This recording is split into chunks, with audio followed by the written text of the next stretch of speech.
Hello everyone, my name is Sunando Debnath and all of my students are welcome in my YouTube channel. Today we are going to start the very first chapter of physics of class 8 ICSE. The name of the chapter is matter.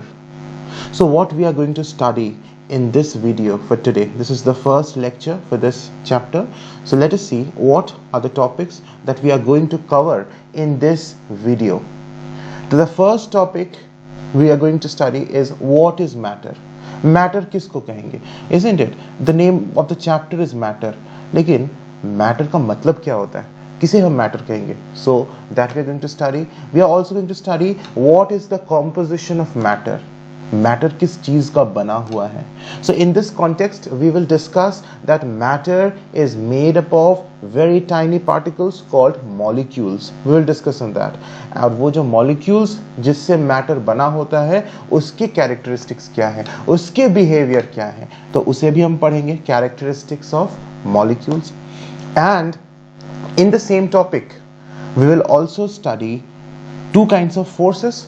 Force of cohesion जिसे हम cohesive force भी बोलते हैं, and also we will study about force of adhesion जिसे हम adhesive force भी बोलते हैं. So आज हमारा जो वीडियो है first chapter of physics of class 8, that is matter, and we are going to study these topics. Okay, so without wasting any time I will start the chapter, but you know what is the process. You have to get ready with your notebook, you have to get ready with your pen, because I will be explaining as well as providing you notes simultaneously. तो मैं जब notes provide करूँगा और मैं explain भी करूँगा, तुम्हें साथ ही साथ उन notes को लिखते जाना है. And I assure you that these notes are going to be a great help for your preparation in your exams. So let us start the topic. So first topic is what is matter. Okay, so write down the heading matter. तो चलो जानते हैं matter किसे कहते हैं. Let us write the definition of matter first. Matter is something. Matter is something.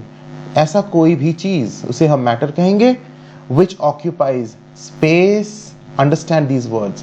Which occupies space यानी जो जगह लेता हो, कॉमा has mass यानी जिसका अपना मास हो. यानी अगर हम उसे बीम बैलेंस पर मेजर करेंगे तो उसका कुछ मास आएगा, जैसे 50 grams या 2 kilograms, कुछ भी मास आएगा. And what is the third condition? And can be perceived. Perceived. Perceived का मतलब है महसूस करना. And can be perceived by our senses. What does it mean? कि we can feel it. Perceive means feel. We can feel it by our sense organs. हमारे पास कितने sense organs हैं? We all know that we have 5 main sense organs, which are eyes, nose, tongue, ears and skin. तो in sense organs में से किसी एक या किसी दो या उससे भी ज्यादा सेंस ऑर्गन्स से हम उसे अगर हम फील कर सकते हैं, उसे महसूस कर सकते हैं यानी परसीव कर सकते हैं, तो हम उस सब्सटेंस को मैटर कहेंगे. फॉर एग्जाम्पल, चलो सबसे पहले एग्जाम्पल ले लेते हैं. Car. Let us talk about a car. Okay, so a car is such a big object, isn't it? And obviously it occupies some space. तुम गैराज में अपना कार को रखते हो, तो कार में जब उस गैराज में कार को रखते हो, तो car occupies some space in your garage, right? So that car definitely occupies space. तो जो फर्स्ट कंडीशन है किसी भी सब्सटेंस को मैटर होने के लिए, वो कंडीशन क्या है? It must occupy space. तो हमारा कार जो है वो तो स्पेस ऑक्यूपाई करता है, जगह लेता ही है. It has mass also. Obviously undoubtedly the car has mass. If we measure it we will get its mass to be of some kgs. So car has some mass and it can be perceived by our senses also. Obviously हम उसे देख सकते हैं, so we can see it, no? So we can see it means with the use of our eyes we can see the car. तो feel कर पा रहे हैं, perceive कर पा रहे हैं हम अपने eyes से. Even we can touch it with our skin, isn't it? So we can definitely feel the car, perceive the car by our sense organs. So definitely these three conditions are fulfilled. It has occupied some space, it has mass, and it can be perceived by our senses. So car is an example of matter. Similarly, let us talk about water, the water which we drink, isn't it?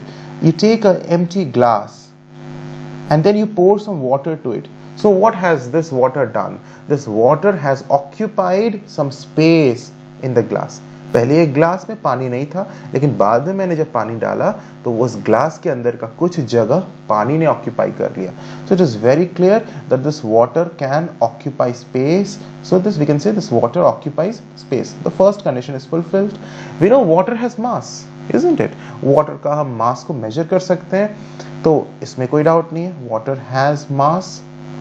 And mass का unit क्या है? मास को major करते हैं हम ग्राम, kilogram, इन सारी units में. तो अगर हम बीम बैलेंस में वाटर का मास को मेजर करें तो हमें मास, एक बकेट पानी का मास को हम मेजर कर सकते हैं, एक गिलास पानी का मास को हम मेजर कर सकते हैं. So we can measure the mass of water.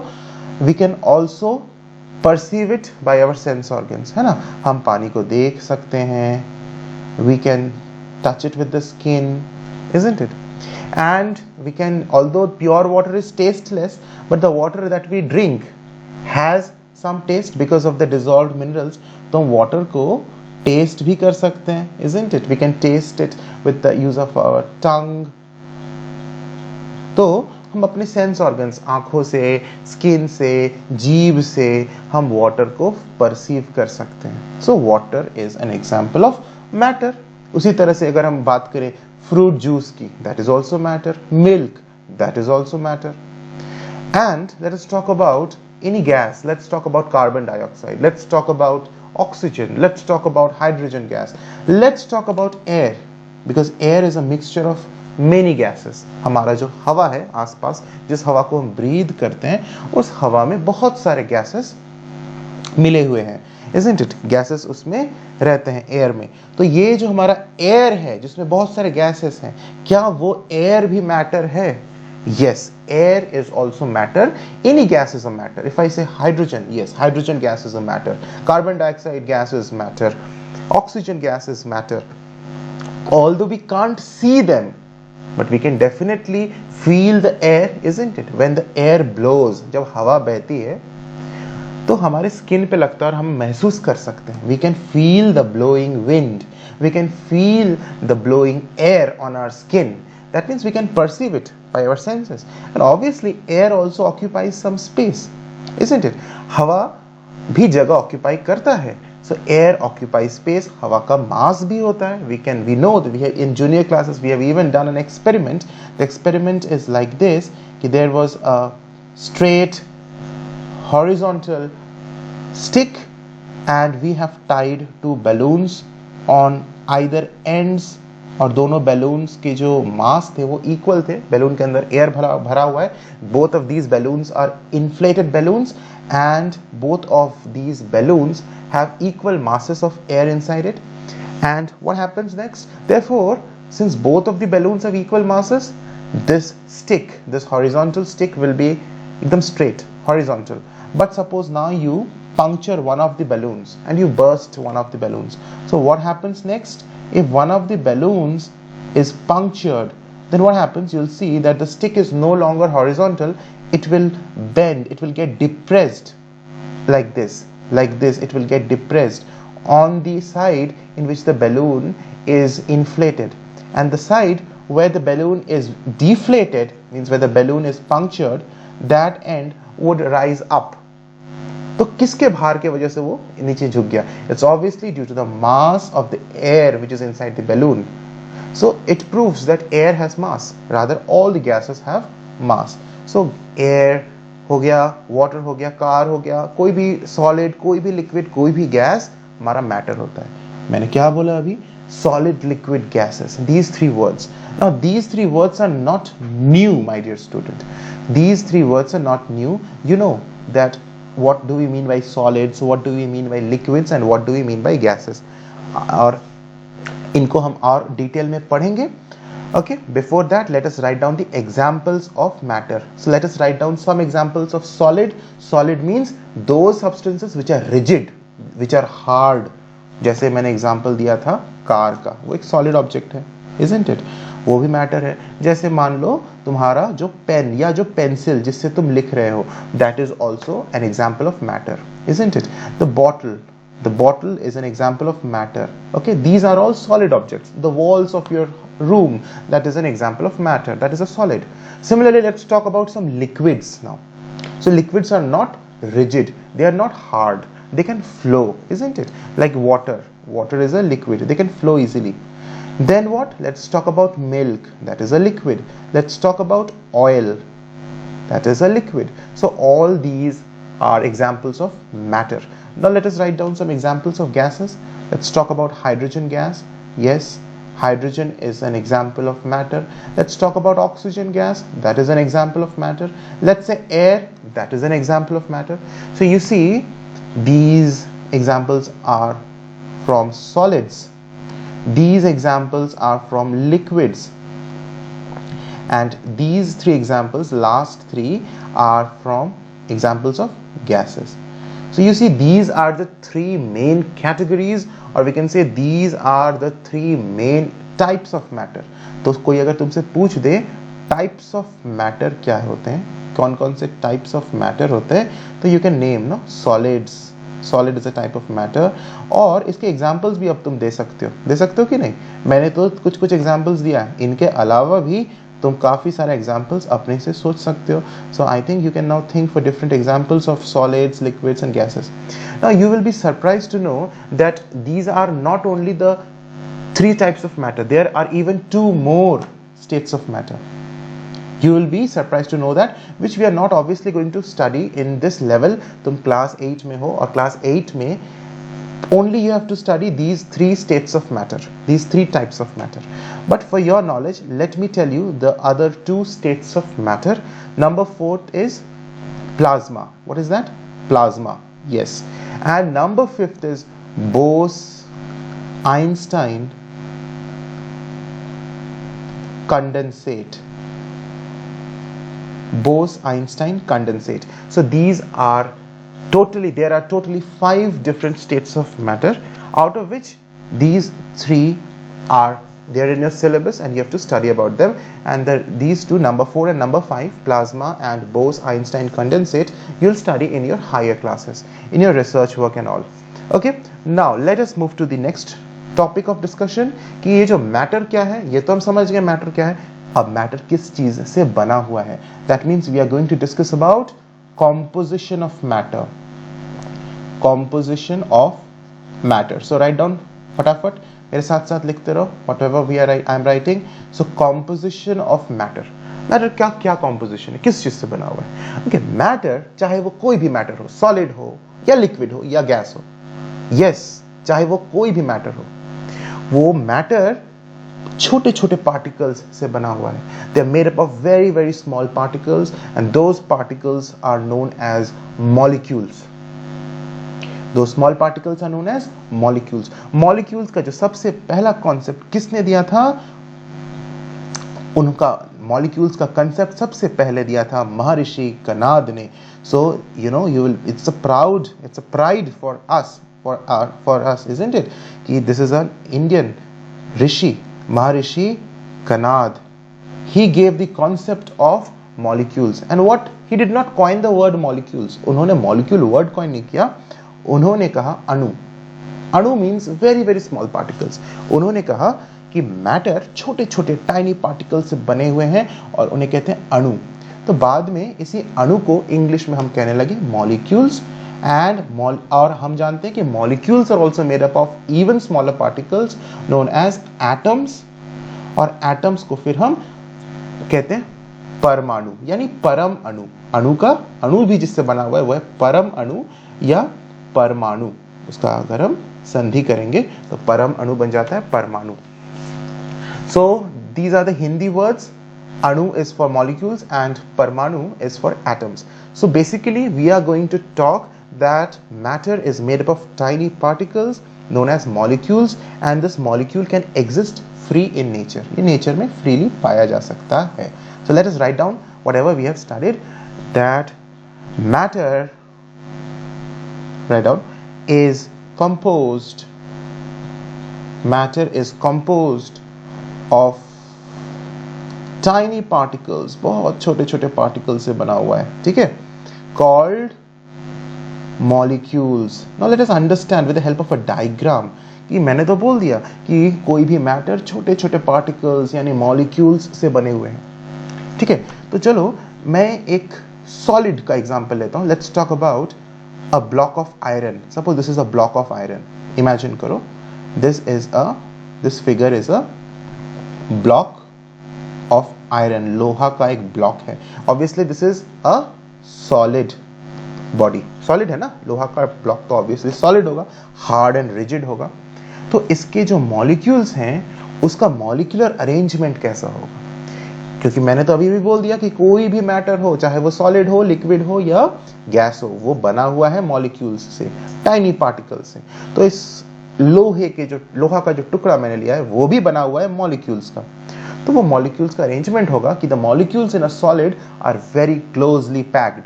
अगर हम छोटे छोटे सर्कल्स से मॉलिक्यूल को रिप्रेजेंट करें तो ये जो छोटे छोटे सर्कल्स जो मैं बना रहा हूँ, ये देखो मैंने एक सर्कल को एकदम सटा सटा के बनाया है दूसरे सर्कल के साथ. All of the circles are closely packed because in solids what happens, no, the molecules are very very close to each other and therefore they are very hard.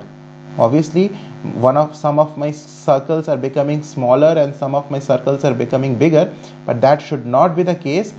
किसी भी substance में molecules अगर same substance है तो उसके molecules का size भी same ही होता है. हालांकि ये मैं फ्री हैंड बना रहा हूँ ना, इसलिए कुछ सर्कल्स मेरे बड़े हो जा रहे हैं, कुछ सर्कल्स मेरे छोटे हो जा रहे हैं.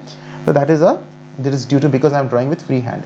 So basically जो मैं बताना चाह रहा हूँ वो है कि molecules in a solid are closely packed. You can see how closely packed. और अगर मैं water की बात करूँ, suppose this is a glass of water, और water में भी molecules होंगे, लेकिन water के molecules इतने ज्यादा closely packed नहीं होते हैं. Liquids में क्या होता है, molecules के बीच में कुछ gaps रहते हैं, जैसे मैंने अभी यहाँ पे बनाया. You can see I have drawn a few circles. These circles represent different molecules of water, and you can see these circles have some gaps in between them. So this figure, the second one, suppose this is a glass of water. We are talking about the water. We are not talking about the glass. We are talking about the water which is contained in the glass, and that is liquid in state. Now if I talk about gases, what happens in gases? The molecules are very very far from each other. You see, and this is how it happens.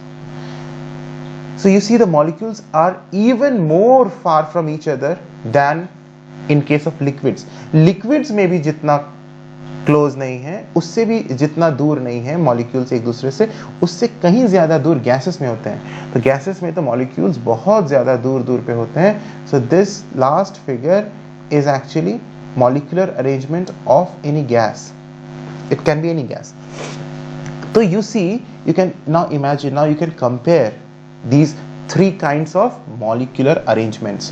यहाँ पे क्या है, the molecules are in solids we are talking about, molecules are closely packed, isn't it? इसका मतलब क्या है कि इनमें जो स्पेस है, एक मॉलिक्यूल और दूसरे मॉलिक्यूल के बीच में जो स्पेस है वो बहुत कम है, और उस स्पेस को हम क्या कहते हैं, इंटरमॉलिक्यूलर स्पेसेस. उसके बारे में हम थोड़ी देर में पढ़ने वाले हैं. वो जो स्पेस है जो एक मॉलिक्यूल और दूसरे मॉलिक्यूल के बीच में होता है उसे हम कहते हैं इंटरमॉलिक्यूलर स्पेस. जैसे इस वाटर का डायग्राम को देखो, इस ग्लास के डायग्राम को देखो जहां वाटर है, देखो एक मॉलिक्यूल और दूसरे मॉलिक्यूल के बीच में जगह है. Can you see with the arrows I am pointing out these gaps are known as intermolecular spaces. These spaces are known as intermolecular spaces. Don't worry, we are going to write about that. Same thing in case of gases also. This space which I am showing with arrows, this space is known as intermolecular spaces. Okay, now next thing that we are going to discuss is characteristics of molecules. ये तो हमने पढ़ लिया कि molecules का बना हुआ है matter. अब इन मॉलिक्यूल्स का बिहेवियर क्या है इनके कैरेक्टरिस्टिक्स, चलो देखते हैं। इनके 4 मेन कैरेक्टरिस्टिक्स होते हैं, उन चारों कैरेक्टरिस्टिक्स को डिस्कस करेंगे और उसी में we will also study about this intermolecular spaces also. So the next topic is characteristics of molecules के कैरेक्टरिस्टिक्स यानी बिहेवियर, यानी गुण, इनके क्या क्या प्रॉपर्टीज हैं। That is what we are going to study. The first property is ये molecules हमें नेकेड आईज से नहीं दिखते हैं, we can't see them with our naked eyes. क्या हम खुली आंखों से देख सकते हैं? नहीं, we need very strong and efficient electron microscopes to see the molecular arrangements of different substances because the molecules are very small in size. तो सबसे पहला जो behavior है, we will write the molecules are very small in size, इतने छोटे कि we can't see them with our naked eyes, और बहुत ही ज्यादा स्ट्रॉन्ग माइक्रोस्कोप से उसे हम देख सकते हैं, इवन सिंपल माइक्रोस्कोप से भी उसे हम नहीं देख सकते। So the size of a molecule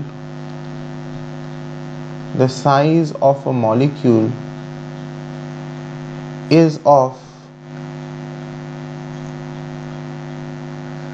nearly 10 raised to the power minus 10 meter. You can imagine how much small it is. What is the meaning of this 10 raised to the power minus 10 meter? इसका मतलब यह है कि 1 metre को अगर हम 10 to the power 10 equal parts में divide करें, 1 मीटर को अगर हम 10 रेज टू द पावर 10, ये नंबर कितना बड़ा नंबर है, 10 रेज टू द पावर 10, उतने इक्वल पार्ट्स में डिवाइड करें तो एक पार्ट का, यानी 1 पार्ट का, एक पार्ट का जो साइज होगा उसे हम कहते हैं 10 raise to the power minus 10 metre. तो बहुत छोटा होता है वो हिस्सा, क्योंकि हमने 1 मीटर को 10 raise to the power 10 equal parts में डिवाइड किया, तो वो एक हिस्सा कितना छोटा होगा, वो साइज होता है एक मॉलिक्यूल का। अलग अलग सब्सटेंसेस के मॉलिक्यूल्स का अलग अलग साइज होता है, लेकिन ये जो साइज हमने लिखा है ये एक मोटा मोटी साइज है कि मोस्ट ऑफ द सब्सटेंसेस के जो मॉलिक्यूल्स हैं वो अराउंड दिस साइज का होता है, 10 raise to the power 10 metre. तो ये वैल्यू याद रखना, क्योंकि ये कई बार एग्जाम्स में पूछ दिया जाता है कि what is the size of molecules, right. Okay, now ये तो हम समझ गए कि मॉलिक्यूल्स बहुत छोटे होते हैं, लेकिन इसे हम प्रूव कैसे करें? एक एक्सपेरिमेंट भी है, ये तुम्हारे बुक में भी है, तुम्हारे सिलेबस में भी है, तो उसे हम डिस्कस करते हैं कि how we can prove, how we can demonstrate that matter is composed of tiny particles. Okay, so let's write an experiment. Write down experiment to demonstrate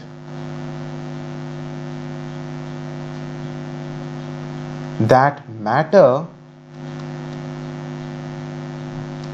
is composed of tiny particles.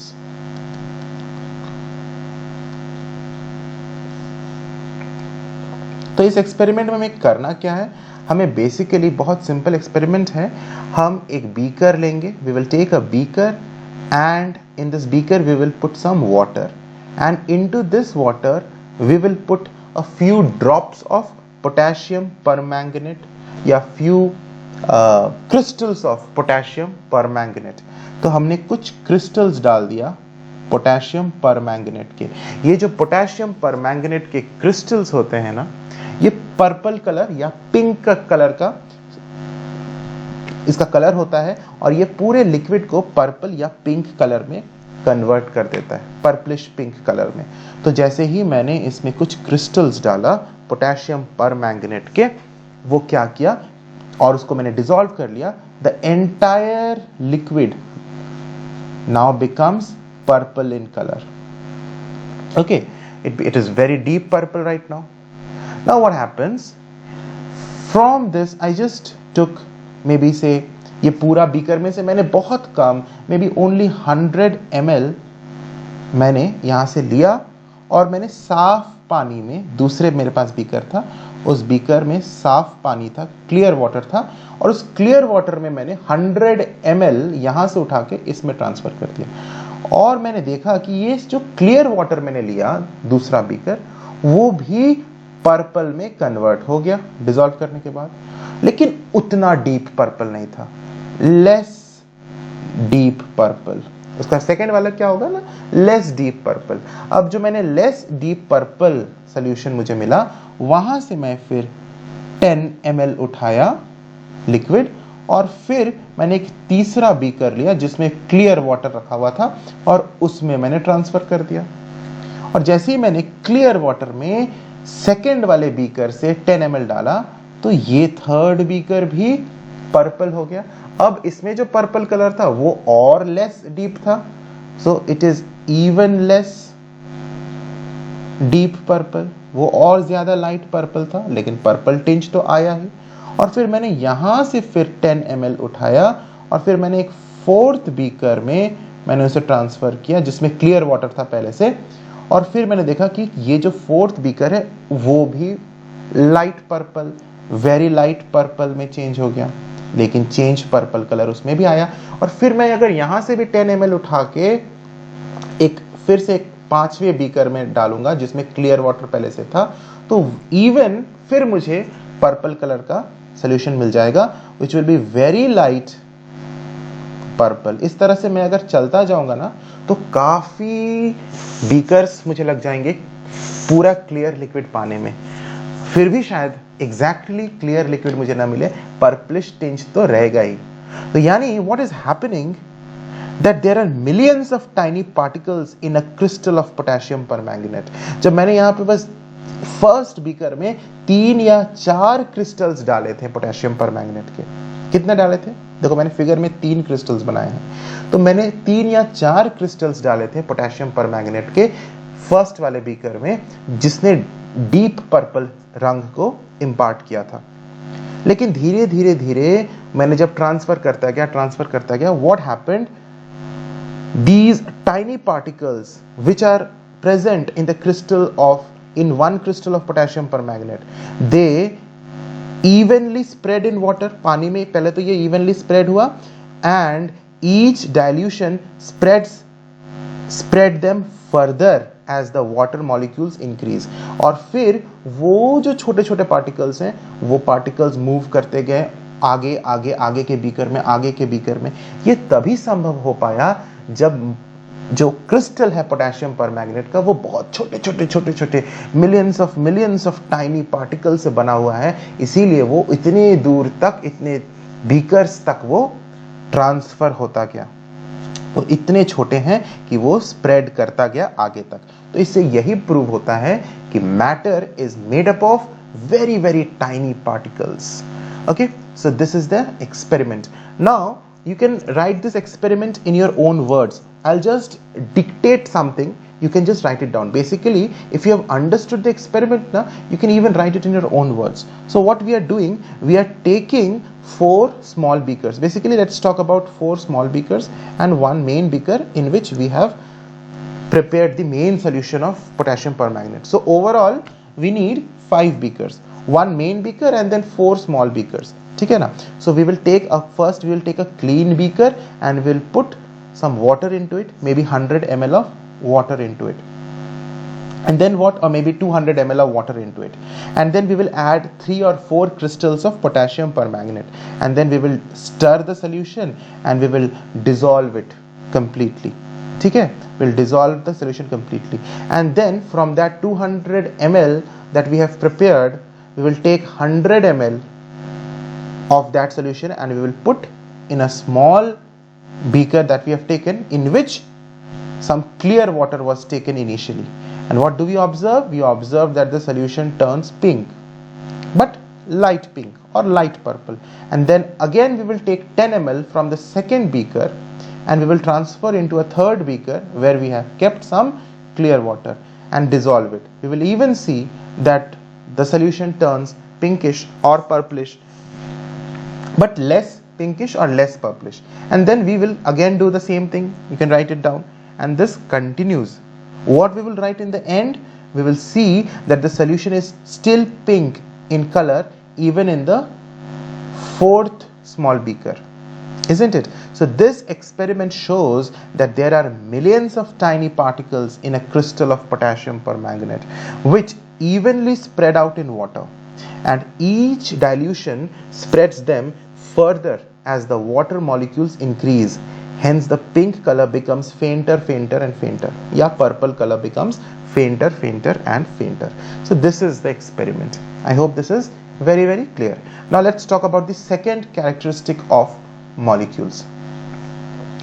So the second characteristic of molecule क्या है? The molecules of matter, write down along with me. The molecules of matter have spaces between them. इसका भी experimental proof करेंगे, जिसमें तुम्हें अपने words में तुम्हें लिखना है. मैं एक्सप्लेन कर दूंगा एक्सपेरिमेंट को. The molecules of matter have spaces between them. Now see, थोड़ी देर पहले ही मैंने बात किया था ना, intermolecular spaces. Do you remember? I told that the molecules of matter have spaces in between them. Solids में तो बहुत कम intermolecular spaces होते हैं, almost negligible, क्योंकि molecules are closely packed in solids. But in liquids and gases we have some intermolecular spaces. Intermolecular spaces का मतलब है दो molecules, तीन molecules के बीच में जो space होते हैं. देखो solids में भी होते हैं लेकिन बहुत कम होते हैं. तो that let us write down. पहले तो डिफाइन करेंगे इंटरमॉलिक्यूलर स्पेस का मतलब, the space between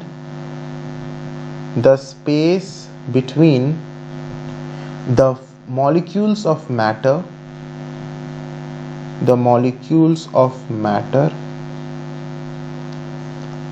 is called intermolecular space.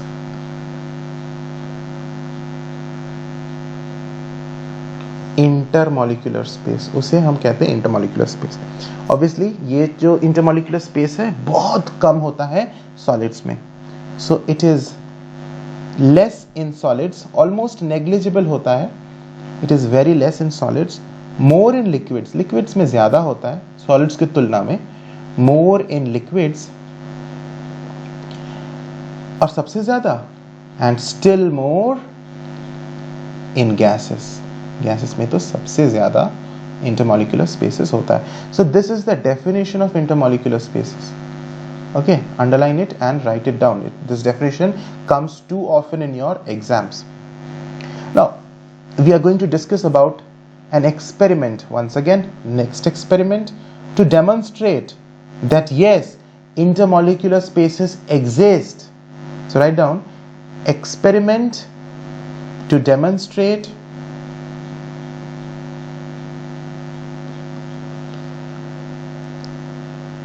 that molecules of matter have spaces between them. Okay, so how do we demonstrate this? So again, as I have told, this experiment is again very simple, and I want you all to listen to the explanation very carefully so that you can write it in your own words. What we will do, we will take a measuring cylinder. What is that? We will take a measuring cylinder. ठीक है ना, physics lab में बहुत easily available होता है measuring cylinder. इसमें mark किए हुए रहते हैं. measuring cylinder graduated measuring tube होता है जिसमें मार्किंग किया हुआ रहता है. Suppose it is something like this. I'm drawing. This is a measuring cylinder. Okay, and it has a base. Obviously it will stand on a horizontal surface. Okay, and it has a zero mark at the base. Suppose this is the zero mark. When there's no liquid, it is the zero mark, and gradually it has graduations, it has markings.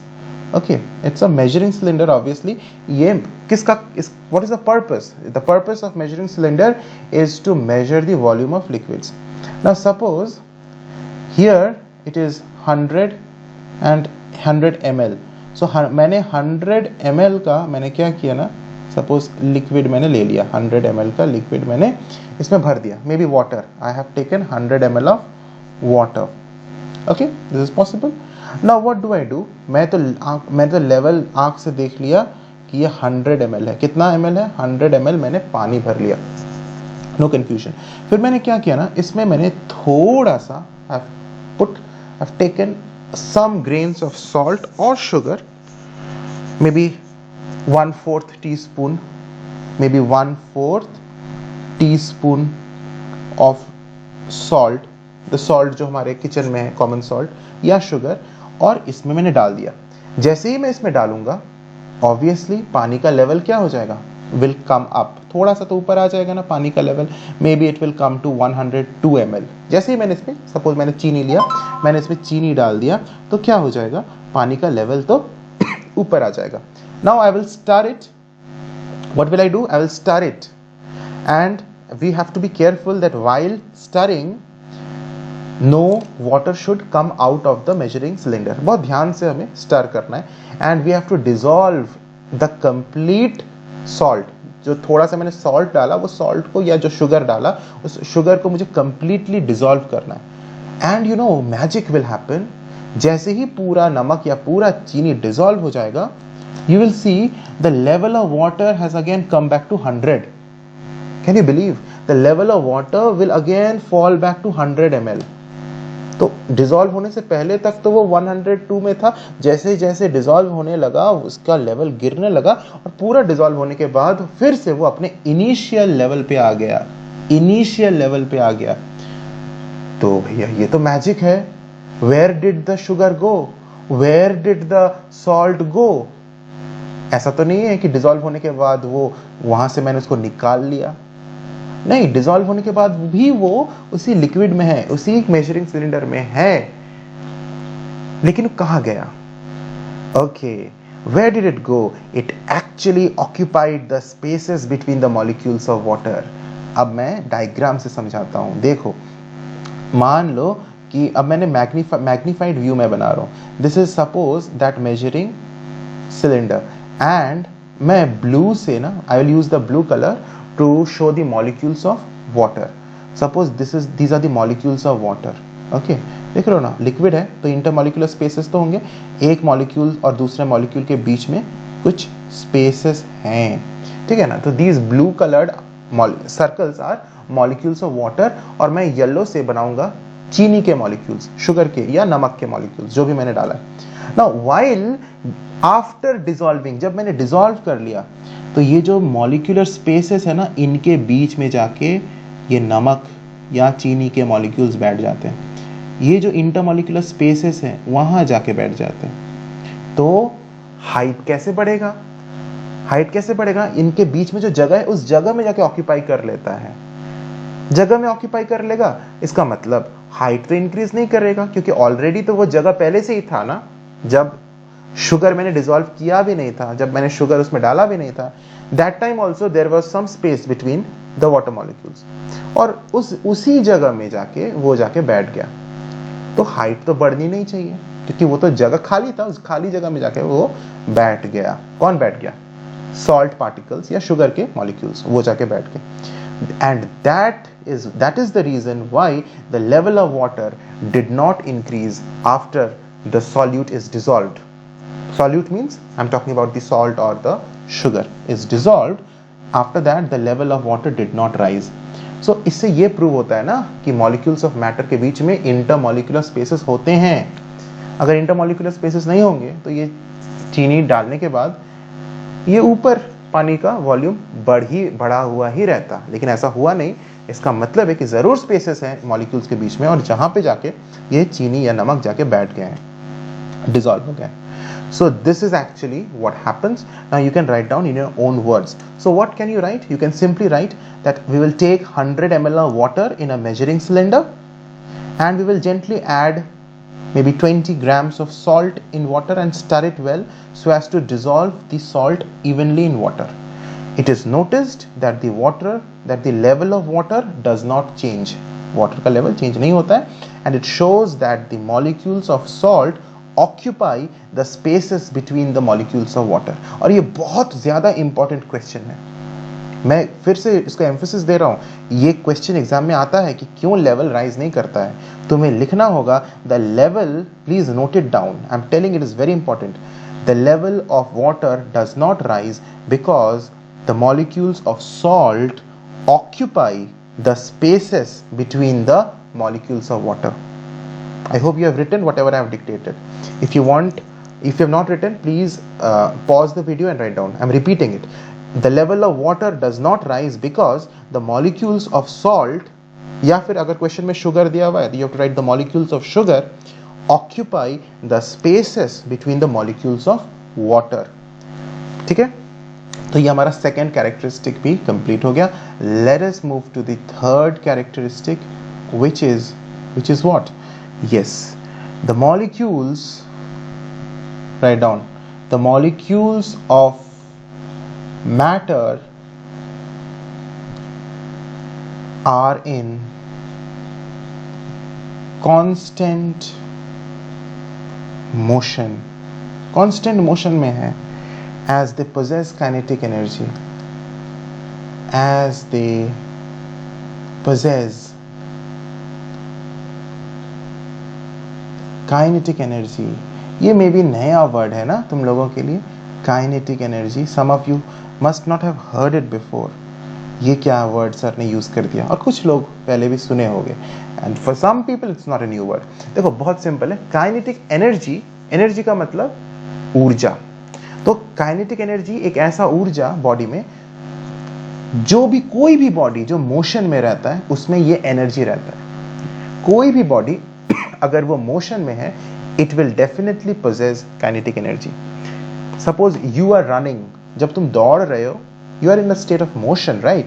So you possess kinetic energy. When you throw a ball, the ball is in motion, so the ball possesses kinetic energy. When a car is in motion, the car possesses kinetic energy. When water is flowing, so water is in motion, isn't it? Flowing water means the water is in the state of motion, so that water possesses kinetic energy. So what did we learn? Any object, any substance, any body, even if it is microscopic body or a macroscopic body. Macro means big body, if micro means small body. Even if it is a microscopic body, or let it be a macroscopic body, if it is in the state of motion, it will possess which energy? Say it loudly. Which energy? Yes, kinetic energy. So इस point को देखो, यहाँ लिखा हुआ है molecules जो हैं, matter के मॉलिक्यूल्स जो हैं, वो हमेशा मोशन में रहते हैं, कांस्टेंट मोशन में रहते हैं. हाँ, हमें दिखता नहीं है. तुम्हारे सामने जो ग्लास रखा हुआ है और ग्लास में जो पानी भरा हुआ है, वो पानी तो मूव करता हुआ तुम्हें दिख नहीं रहा है. पानी तो शांत, ग्लास में तो एकदम शांत से पानी रखा हुआ है ना. और सर आप बोल रहे हैं कि वो पानी के मॉलिक्यूल्स मोशन में है. अरे वो मोशन में है, तुम्हें नहीं दिख रहा है. You are not able to see that motion because the motion is very very minute. लेकिन जब पानी को हम उबालते हैं ना, तो उसमें इतना ज्यादा हम हीट एनर्जी दे देते हैं, that heat energy converts into a lot of kinetic energy, और काफी ज्यादा मोशन होने लगता है. तो तब हमें वो वाटर डांस करता हुआ दिखता है. उबलता हुआ पानी यानी खौलता हुआ पानी कैसा होता है ना, it dances, no? So the boiling water dances. So that time we can see the motion, but motion is always there. Even when you take very very cold water also ना, उसमें बहुत कम काइनेटिक एनर्जी है ठंडा पानी में, but फिर भी उसमें मोशन होता है which we cannot see with our naked eyes. तो ये जो मोशन है, मॉलिक्यूलर मोशन, ये सॉलिड्स में भी होते हैं. जैसे you are writing with a pen, isn't it? The pen के जो molecules हैं, the pen is made up of, and let me draw it. Suppose this is your pen, right? This is your pen, maybe, with which you are writing. So this pen is made up of tiny molecules closely packed, because this is a solid. Pen is solid, so the molecules are closely packed. Now what about these molecules? Are they also in motion? Yes, these molecules of your pen are constantly vibrating. You may be shocked, sir मेरा pen तो vibrate नहीं कर रहा है, pen के molecules तो मैं देख रहा हूं बिल्कुल शांत है. मुझे तो कुछ भी वाइब्रेट करता हुआ नहीं दिख रहा है. No my dear, you can't see those vibrations with your naked eyes, but there are definitely vibrations going on in any object, whether it is solid, whether it is liquid, whether it is gases. Yes, in solids the vibrations are very very small, the motion is very very small, okay, and in case of liquids it is still more, but in case of gases it is even more. So gases में तो motion constantly होता है. अच्छा, इस motion को हम experimentally देख सकते हैं in case of liquids. In case of liquids, we can see this motion. So let us now discuss about an experiment where we can see the random motion of water molecules. Let us discuss about that. Okay, so I'm giving the heading experiment to demonstrate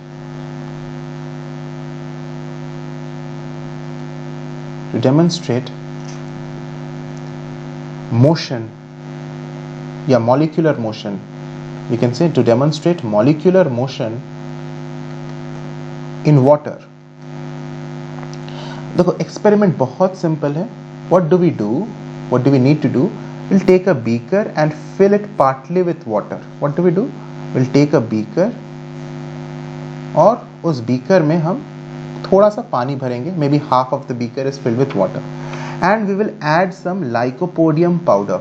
What we will add to it? We'll add some lycopodium powder.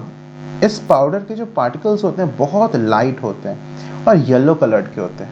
Lycopodium powder क्या है ना, this is very very light. इसके जो particles बहुत light होते हैं and yellow colour के होते हैं, तो हमें इसका मोशन क्लियरली दिख पाएगा. Therefore, we will take lycopodium powder and we will put into this beaker. So, here lycopodium powder being very light, it will float on the water. And what we will do? And we will stir it well. We will stir it well. After we have put the lycopodium powder, we will stir it well. And then what we will do? We will take a few drops of this suspension. यहाँ से पूरा ऐसे stir करने के बाद हम कुछ drops यहाँ से हम निकालेंगे और हम एक ग्लास प्लेट पर, glass plate is also very easily available in physics and chemistry labs. Will take a glass plate, छोटा सा ग्लास प्लेट, इस पे हम 2-3 बूंदे, we will take a few drops of this suspension, water and lycopodium powder जो हमने mix किया ना, उसको हम निकाल के 2-3 बूंदे हम रखेंगे इस ग्लास प्लेट पर. और फिर हम यहाँ पे ये light will switch on a light near by. Light should be falling on it, क्योंकि हमें इसको ऑब्जर्व करना है ना इन ड्रॉप्स को, तो लाइट क्लियरली वहाँ इल्यूमिनेशन होना चाहिए. So it should be, the drops should be illuminated properly with a table lamp, and then we will observe the glass plate through a microscope. इसको हम इस ड्रॉप्स को एक बूंद या 2 बूंद जो हमने लिया उसको हम माइक्रोस्कोप से ऑब्जर्व करेंगे. सिंपल माइक्रोस्कोप से, जो हमारा कंपाउंड माइक्रोस्कोप रहता है हमारे लैब में, कंपाउंड माइक्रोस्कोप से हम उसे ऑब्जर्व करेंगे. और जब मैं उसे देखूंगा ना माइक्रोस्कोप से, तो हमें दिखेगा लाइकोपोडियम पाउडर, येलो कलर का जो ग्रेन्स है पाउडर के, वो ना ऐसे जिग जैग मूव कर रहे हैं. You can see in my figure.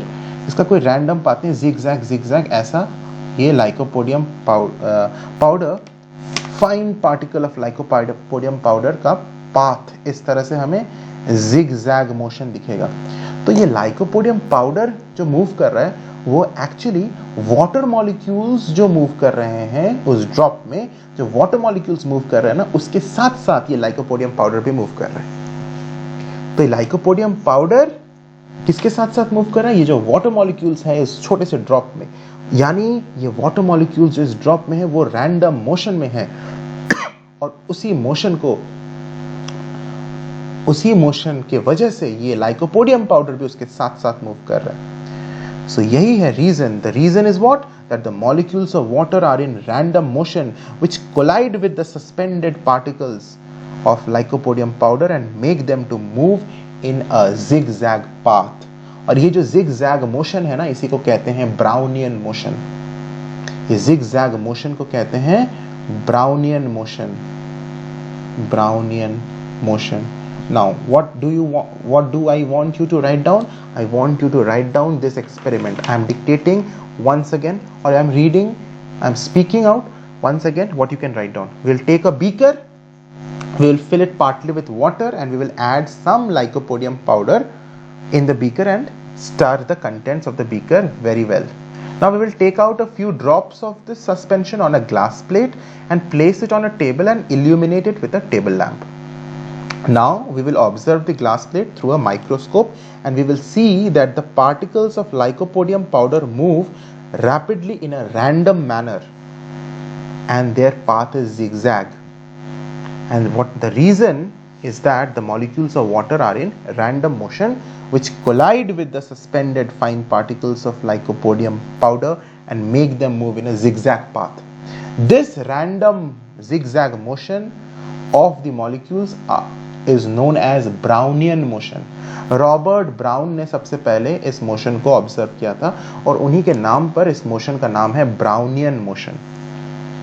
ठीक है, तो हमने ये 3 कैरेक्टरिस्टिक्स अभी तक मॉलिक्यूल्स के देख लिए. And the last characteristic that we are going to discuss now. What is that? The last characteristic is this. Please write down along with me. This is the 4th one. The molecules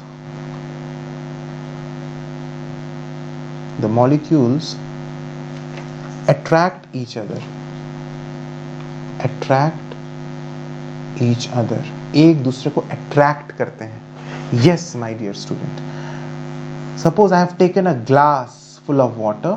यहाँ पे एक molecule है, यहाँ पे एक molecule है, यहाँ पे मॉलिक्यूल है. लिक्विड्स में तो मॉलिक्यूल्स में इंटरमॉलिक्यूलर स्पेसेस होता है. अब ये जो मॉलिक्यूल है इस मॉलिक्यूल को अपने तरफ अट्रैक्ट कर रहा है, ये इसको अपने तरफ भी अट्रैक्ट कर रहा है, ये इसको भी अपने तरफ अट्रैक्ट कर रहा है. सभी एक दूसरे को अपने तरफ अट्रैक्ट कर रहे हैं. बेसिकली यही है लॉजिक. सभी मॉलिक्यूल्स एक दूसरे को अपने तरफ अट्रैक्ट कर रहे हैं. ये सिर्फ लिक्विड्स में नहीं, गैसेस में भी होता है. गैसेस के भी मॉलिक्यूल्स एक दूसरे को अट्रैक्ट करते हैं. सॉलिड्स में भी मॉलिक्यूल्स एक दूसरे को अट्रैक्ट करते हैं. और इस अट्रैक्शन, ये जो फोर्स है जो एक दूसरे को लगाते हैं एक दूसरे के ऊपर, ये जो अट्रैक्टिव फोर्स है, इस फोर्स को बोलते हैं इंटरमॉलिक्यूलर फोर्स. क्या बोलते हैं? Intermolecular force. So let us write down the definition of intermolecular force. The molecules of matter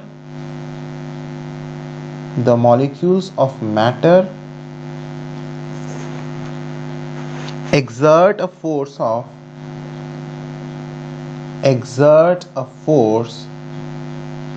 of attraction on each other. Attraction, ये attractive forces होते हैं, एक दूसरे की तरफ attract करते हैं, इसलिए the force is attractive in nature. So exert a force of attraction on each other. This force of attraction is called intermolecular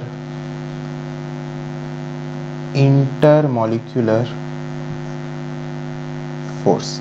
Okay, now intermolecular force की जब हम बात करते हैं तब हमें 2 तरह के forces का जिक्र हमें करना चाहिए. 2 types of forces. One is force of cohesion and another is force of adhesion. इस force of adhesion को adhesive force भी बोलते हैं और ये जो force of cohesion है इसे cohesive force भी बोलते हैं. ये दोनों forces हैं क्या? इनका डेफिनेशन हम लिखेंगे. डेफिनेशन लिखने से पहले चलो इसको समझते हैं. सबसे पहले बहुत सिंपल है. Look at the example, look at the diagram.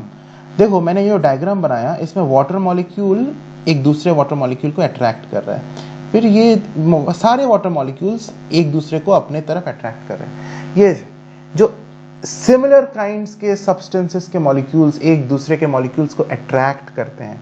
देखो ये जो वाटर मॉलिक्यूल है ये भी H2O वाटर का मॉलिक्यूल है, ये भी वाटर का मॉलिक्यूल है. So water molecule is attracting another water molecule. Such a kind of force, such a kind of intermolecular force where water molecule is attracting another water molecule, is attracting another water molecule. So water molecules के बीच में attraction है. Molecules of same substance के बीच में attraction है, उसे हम कहेंगे कोहेसिव फोर्स, कोहेसिव फोर्स या फोर्स ऑफ कोहेजन। लेकिन अगर मैं बात करूं, ये जो कांच का ग्लास है, ये कांच के मॉलिक्यूल्स, जिसको मैं सपोज फॉर एग्जांपल मैं ग्रीन कलर से मैं मॉलिक्यूल्स बनाता हूँ, ये देखो, ये walls of the glass are made up of molecules, they are also matter ना। द ग्लास, कांच का जो ग्लास है, the glass tumbler I am talking about, तो वो जो ग्रीन कलर के मॉलिक्यूल्स जो मैं बना रहा हूँ ना, these molecules are closely packed because they are solid, the glass is solid. तो ये जो मॉलिक्यूल्स, वाटर मॉलिक्यूल और ग्लास मॉलिक्यूल, कांच का जो ग्लास है उसका मॉलिक्यूल और वाटर के मॉलिक्यूल, इन दो मॉलिक्यूल्स में भी अट्रैक्टिव फोर्सेस है। तो ये तो दोनों अलग अलग सब्सटेंसेस के मॉलिक्यूल्स है ना, एक मॉलिक्यूल वाटर का है, दूसरा मॉलिक्यूल कांच का है। So glass molecule and water molecule के बीच में जो फोर्स ऑफ अट्रैक्शन है means the force of attraction between molecules of two different substances, उसे हम कहते हैं फोर्स ऑफ एडहेशन या एडहेसिव फोर्स। कई बार तुम देखे भी होगे, suppose you have a glass full of water और उस ग्लास को तुम उल्टा कर दिया, completely water will fall out. पहले पानी था, अब पूरा पानी तुमने गिरा दिया नीचे, जैसे उल्टा कर दिया। लेकिन पूरा पानी गिरने के बाद भी ध्यान से कभी देखे हो कि कुछ ड्रॉपलेट्स तो ग्लास के साथ लगे ही रहते हैं, कुछ बूंदे पूरा ग्लास को उल्टा करने के बाद भी एक दो बूंदे ग्लास में चिपके हुए रहते हैं।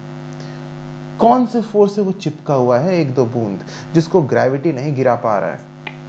Yes, that force which keeps these droplets of water attached to the glass is that force of attraction between the glass molecules and the water molecules, which we have just studied, that is force of adhesion.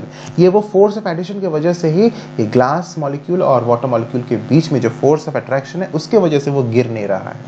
हाँ, जरूर झटका देने पर फिर वो गिर जाएगा, लेकिन वही वो फोर्स है जो इस वाटर और ग्लास मॉलिक्यूल को बाइंड करके रखा हुआ है, चिपका के रखा हुआ है।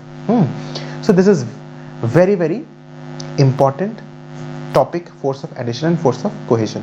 Late us write down now the definitions, although I have explained it, but still now let us write down. Give the heading force of cohesion, और you can say cohesive force, and write down the intermolecular force, the intermolecular force of attraction between the molecules of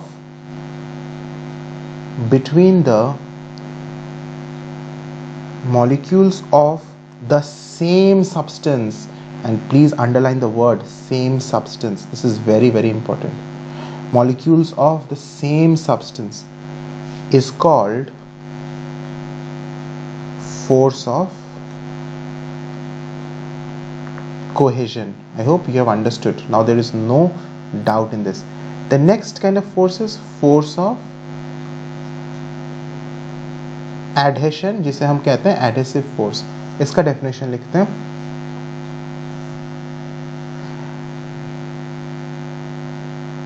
The force of attraction,